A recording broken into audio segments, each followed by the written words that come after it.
All right, let's get started today. So again, we're on unit 6. We're looking at image and video generation.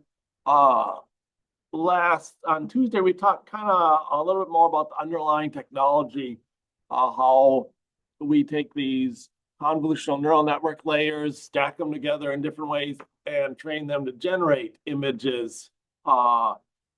Rather than just do classification. And one of the ways we do that is kind of start uh, and train them to go from random noise to an image by taking images, adding, making them a little blurrier, a little more noise to them bit by bit, and then training a model that where if they have a model with a little noise on it, they can remove a little bit of that noise and get them an image with less noise in it. And then if we do that a lot, we can start with random noise and get an image. We looked a little bit at how now then when we can have these models, you can also bring in a transformer model. We get some of this will probably make more sense when we get into transformer models later on, large language models, where we're taking in some text and using that to feed into these models also. So today, we're going to kind of move away from the technical side and look at kind of the practical side, like what are these image generation tools doing and how are they doing? And we're going to look largely at the image generation, not the video generation stuff today here. So okay, so yeah, what do you have to do this week? Quick reminder. So there's this explore activity. There's these different things you can choose to do, normal explore activities. For discussions, I want you to be posting a link to something interesting here. I'm hoping your social media has some interesting things in it there. So like, maybe you're aware of baby peacocks and the whole image generation stuff and how it's sometimes challenging to find an actual image of a baby peacock online and not a fake baby peacock one. Maybe that's in your social media. I've been seeing, I'll post a thing on, whales and removing barnacles from whales and all the videos. Maybe you haven't been seeing whale barnacle removal fake videos on your stuff. But we would like to see what you're seeing on your social media, if you have social media that is fake or, yeah, interesting there, or just try out some image generation stuff. So that's the discussion this week. Now in class, we're going to do this learning activity. And then remember, your project is due again Sunday night. You may have worked on this last week, but again, you're going to do either the humpback whale identification or the pneumonia X-ray identification project. One of these two projects here, and you should come up with a hypothesis on what you want to test. And there's some possible hypotheses here. Hypotheses. I'm not quite sure what the plural of hypothesis is. So there's some options here. But again, these are just some samples here. And again, we're trying out the scientific kind of method here where we want to make an hypothesis and then test it out here. So for example, the top one here, adding more convolutional layers to a CNN will improve the performance. That's kind of a general guideline we've seen in the last 10 years. The deeper, the bigger the network, the better it performs. So if you make a network with so many layers and then maybe double the number of layers, does the new one perform better than the old one in this task? Again, you try it on this particular task. Now, again, we are kind of just playing with science here. We're not doing published scientific review articles here. To really make some statement on this, you would probably want to attack multiple problems and show how this is true, not just with whale images or pneumonia images, but with, a number of different, we see this pattern on a number of different fields and stuff like that. But for this class, we're just going to pick one of these problems and one hypothesis, and we're going to test that out here. So that's the project. And again, I'll just warn you, I know some of you are going to wait till Sunday night. this does take a long time to run there. So you should try to get started earlier this, if you haven't already, and just start running some of these models, just even if you get some of the data, because again, sometimes it can take an hour or more to run some of these models. And again, then you have to run multiple tests with one version and another. And sometimes they just don't work out all you want, so you have to retest them. So, okay. So what are we going to actually do today? We're going to do learning activity 6 here. Now, normally we do kind of a collab where we have some code and stuff, but we want to do image generation, and the image generation stuff, the models are so kind of complicated now and take up so much memory. I can't find a good way to run them in a collab, which is in a useful way for that. One of the reasons is, again, because they generate a lot of they take a lot of memory and stuff like that. So instead of that, we're going to use some of the standard or these kind of commercial image generation techniques. So right now I have kind of a list of some out there, and you're supposed to be comparing some of those. We're going to break you into teams of 2 or 3. The idea is that rather than just you generating an image and another image and just looking at it, it's kind of fun if you generate some image and your partner generates some image, and you can kind of see each other's results and see how they're doing. So you can do the whole lab independent. You can just go, if you're assigned student 2, you can just go through and do all the student 2 stuff and not have to worry about what student 1 or 2 does and still get a good grade, get the grade on this. But we're breaking you into teams so that you can see student 1 doing the same thing as you're doing it as student 2, and you can kind of compare the results and hopefully learn and see some patterns and stuff related to that.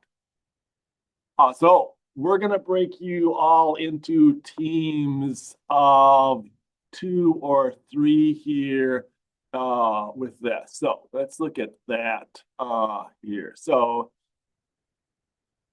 Ethan, are you Ethan? Yeah. Okay, so Ethan, and we'll do this half of the room, and then we'll do and Fabian is here.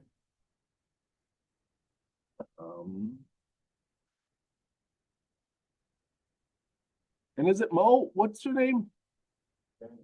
Emmanuel. Ah, yes. Look at that. That's it. All right.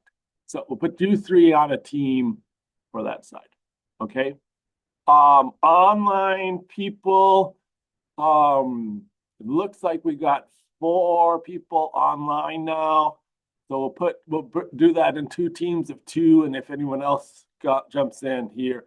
What I'll do is Zoom people. I will set up some breakout rooms. I'll set up 2 breakout rooms here and let you choose which breakout room you want to go to. So then you can jump into these breakout rooms. Let me know if you have trouble getting into them. So Mason and Alex will be in room 1, and Andrew and Marcos will be in room 2. And then you can talk a little bit with by yourselves while you're going through this and set this up. So again, one of you will have to make a copy of this document and share it with the other people on your team for this. And then asynchronous people, I will assign you to teams also here in just a sec, and I'll post those. So those will be posted online. And then again, go through this activity. You'll be either student 1, 2, or 3 here, and do the exercises with this. I'm a little scared today because this is the kind of activity that can get teachers in trouble a little bit, because again, we're playing with tools. I haven't tried out all these tools, and there's some of this content we're generating can cause triggers in people. We have this whole issue we're looking at a lot of ethical issues. There's one whole area on content moderation, and we're trying to push the edges, find out where the edge of content moderation kind of is on these image generation stuff.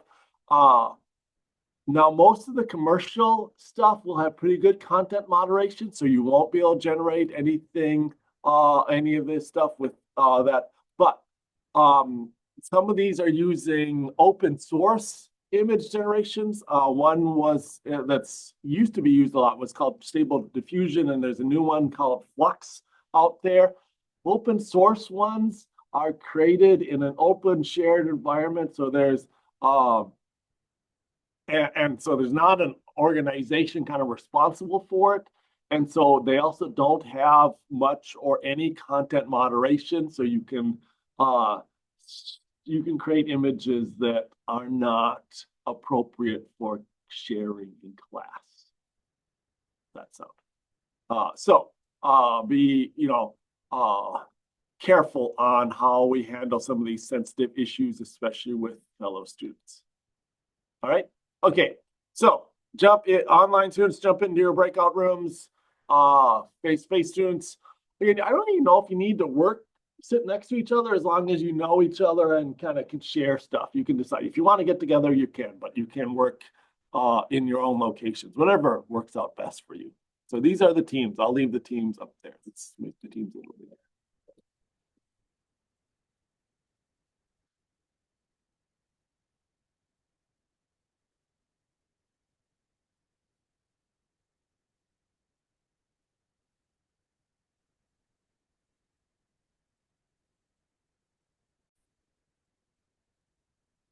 Okay, I'm going to break in just a little bit to ask for some opinions on how things are going there, particularly which of these image generators you use, and which ones did you try and weren't able to use at a free level? Like I was just trying Adobe Firefly, and it seems like that's not available on my campus account.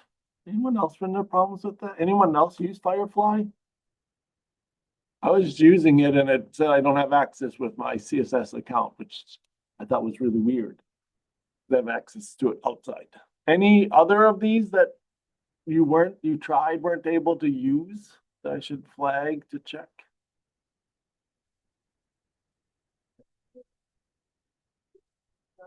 Uh-huh. This one? Yeah. That wasn't working for you?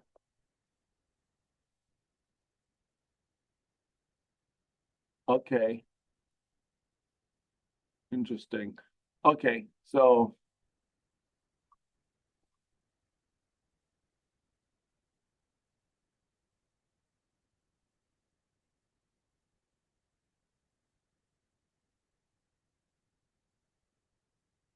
okay. Are there any other issues you ran into with some of these not working? Which one didn't work? Gemini? Oh yeah, so you need to use a non-CSS account with that. I don't know why. I've tried to talk to our IT department why it's blocked here on campus. Uh, but for some reason it is. But yeah, you have to use a non-CSS account for Gemini. Uh, but again, if you have just some other Google account, it should work fine. So anything else? Which ones of these worked? What you thought were interesting? Which one did you use that you thought gave interesting results so far?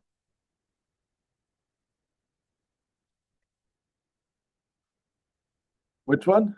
Ideogram? That one? Okay, this one. Yeah, you like that one so far? Okay, I'm giving some pretty good results. Anyone like in the US for something that is like the cheapest they got or ethical to try to be or two. Uh-huh. Is that on my list? Oh, pick Lumen, yes. Okay, so this one will generate some, doesn't have as much content moderation as some of the other ones. Okay, interesting. Anyone else have any suggestions or? I use Gemini. Okay. And it's scarily accurate. Did you have it do a specific car? Yeah. Yes, Yeah. right. It- Uh-huh. Made a really good picture. So Gemini did a really good, which car did you have it generate? 1990 Mustang. Okay.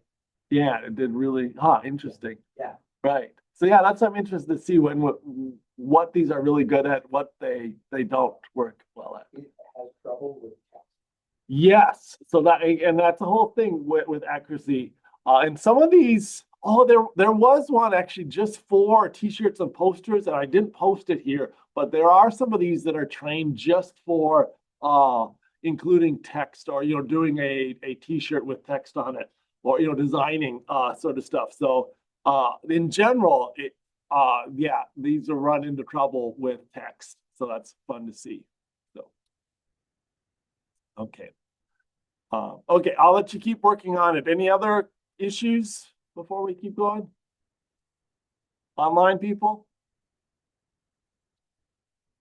Okay.